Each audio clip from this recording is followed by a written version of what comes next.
जिनके राइटर कौन है? महात्मा गांधी जी। ये इंडियन सिविलाइजेशन क्या है? तो इंडियन सिविलाइजेशन जो है ना वो इससे है। इंडियन सिविलाइजेशन क्या है मेरे दोस्त? तो इंडियन सिविलाइजेशन जो है एक इससे है। तो देखिए आगे ये अबाउट राइटर है भैया। तो ये अबाउट राइटर क्या होता है? तो अबाउट राइटर का अर्थ है कि यहाँ से जो राइटर पर ऑब्जेक्टिव बनेगा वो सभी ऑब्जेक्टिव हम करवाएंगे। ठीक है बात? तो देखिए आगे का जन्म 2 अक्टूबर 1869 को। जन्म मृत्यु में कंफ्यूजन होता है तो इसको स्किप कर दो, क्योंकि आपको पता है 100 ऑब्जेक्टिव में ना 2-3 पूछता है जन्म मृत्यु से। 2-3 अगर छोड़ ही दिए तो क्या होगा? नहीं ना कुछ होगा। तो इसको स्किप भी कर सकते, नहीं आता है तो छोड़ दिए। अब की मृत्यु इनका कब हुआ था? 30 जनवरी 1948 को। 30 जनवरी 1948 को। अब आगे चलिए कि he is more a spiritual leader than a politician। यहाँ आपको नहीं दिख रहा होगा, यहाँ है than a politician। तो देखिए पहला ऑब्जेक्टिव तो यही से बन गया। ये क्या है? तो ये जो थे एक पॉलिटिशियन थे। क्या थे? ठीक बा, ये पॉलिटिशियन थे। अब अगला चलिए he used truth and non-violence, यानी कि वह क्या थे? सच्चाई और ट्रूथ एंड नॉन वायलेंस। तो एक दूसरा का ऑब्जेक्टिव यही से बन गया। ट्रूथ एंड नॉन वायलेंस कहेंगे महात्मा गांधी, या फिर कहेंगे इंडियन सिविलाइजेशन एंड कल्चर। अब देखिए राइट्स, यानी कि कौन कौन से ये बुक लिखे हैं। तो देखिए पहला है माय एक्सपेरिमेंट विथ ट्रूथ, यानी कि माय एक्सपेरिमेंट विथ ट्रूथ किनके द्वारा लिखा गया है? तो हम कहेंगे महात्मा गांधी के द्वारा। उसके बाद अगला जो इनका बुक है यंग इंडिया। क्या लिखे है? Young India. यंग इंडिया के राइटर कौन है? तो महात्मा गांधी जी है। माय एक्सपेरिमेंट विथ ट्रूथ के राइटर कौन है? तो महात्मा गांधी। अब देखिए अगला इंडियन सिविलाइजेशन एंड कल्चर क्या है? तो ये जो है ना एगो ऐसे है। इंडियन सिविलाइजेशन एंड कल्चर क्या है? तो एगो ऐसे है। ठीक बा? अब आगे चलते हैं। तो अब हम ये भैया की पॉइंट का होता है, हमको तो कुछ समझ ही नहीं आ रहा है। तो की पॉइंट का होता है तो हम सबको बता देते हैं। ये भाई ये की पॉइंट होता कि एकरा से पूरे बुक से जे मेन पॉइंट होए और जहां से ऑब्जेक्टिव बनता है ना वो होता है की पॉइंट। आप ना हमारी की पॉइंट पढ़ लीजिए और वीडियो के अंत में आपको प्रीवियस ईयर यानी PYQ करवाएंगे।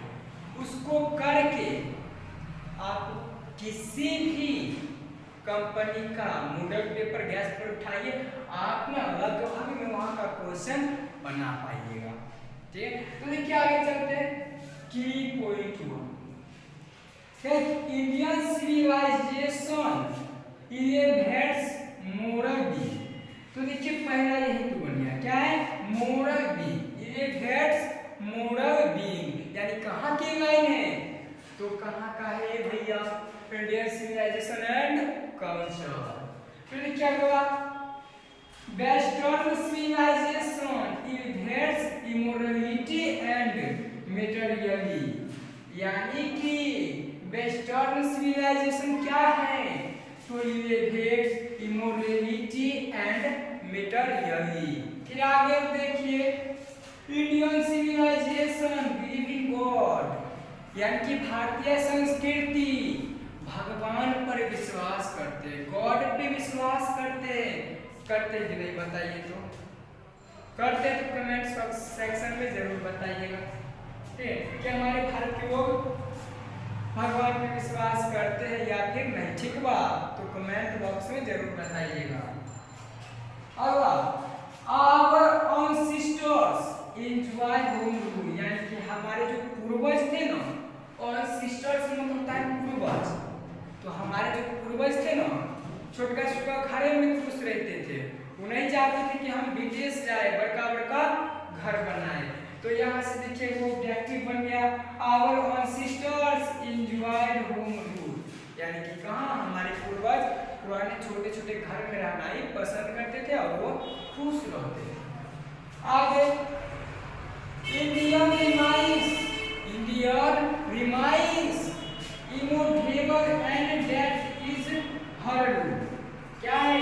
इंडियन रिमाइंस इमोटेबल, जहाँ दिख जाए, जहाँ क्या दिख जाए इंडियन रिमाइंस, जहाँ क्या दिख जाए इंडियन रिमाइंस, तो क्या कहेंगे? इमोवेबल। क्या कहेंगे? इमोवेबल। आगे civilization is that mode of conduct which point out man the path the duty, यानी कि civilization में जो है ना आदमी के रास्ता है, क्या है? ड्यूटी है। क्या है? ड्यूटी है। तो वही रखा गया है कि civilization is that mode of conduct which points out man the path the duty। अब आगे समझो, Gujarati equivalent for civilization mean good conduct, यानी कि जहां भी आपको दिख जाए गुजराती इक्विवेलेंट, तो क्या आंसर मारेंगे? Good conduct. देखिए ऑब्जेक्टिव बन गया, यानी कि 6 गो पर है ना आपको, यहाँ से 6 गो ऑब्जेक्टिव बन गया, 6 गो की पॉइंट, 6 गो ऑब्जेक्टिव। आपका कितना ऑब्जेक्टिव हो गया? 6। तो चलिए अब चलते हैं अब आगे, performance of duty, performance of duty and observe of morality और कन्वर्टिबल टर्म, यानी कि जो इंडियन सिविलाइजेशन एंड कल्चर के हैं, यानी कि performance of duty and observance of morality और कन्वर्टिबल टर्म, ये आपको पूछा गया एक्सप्लेन में। कहाँ? एक्सप्लेन में। ठीक, तो एक्सप्लेन में कितने नंबर के? 4 नंबर। और फिर आगे Gandhi ji says that mind is a restless bird, more it gets more want, यानी कि जो हमारा माइंड है, हमारा दिमाग है, इसको जितना मिलता है ये और उतना चाहता है। इसलिए गांधी जी कहते हैं कि जितना मिलता है व्यक्ति को उतना में ही खुश रहना चाहिए, क्योंकि जो माइंड है ना दिमाग, इसको जितना मिलता है ये उतना और चाहता है। फिर क्या है? Happiness is largely A mental condition, यानी कि महात्मा गांधी कहते हैं कि अगर ज्यादा हंसता है ना जो व्यक्ति, वो क्या है? मेंटल कंडीशन, यानी व्यक्ति पागल होता है, उसको समझने बूझने नहीं आता है। फिर आगे देखिए, our civilization taught us to be more friendly toward one another, यानी कि हमारा जो सिविलाइजेशन है ना, हमारा फ्रेंड है, यानी कि हमारा दोस्त है, हमसे रिलेटेड है। फिर आगे, European civilization will mean ruin for India, यानी कि यूरोपियन सिविलाइजेशन है will ruin for, कहाँ है? इंडिया है।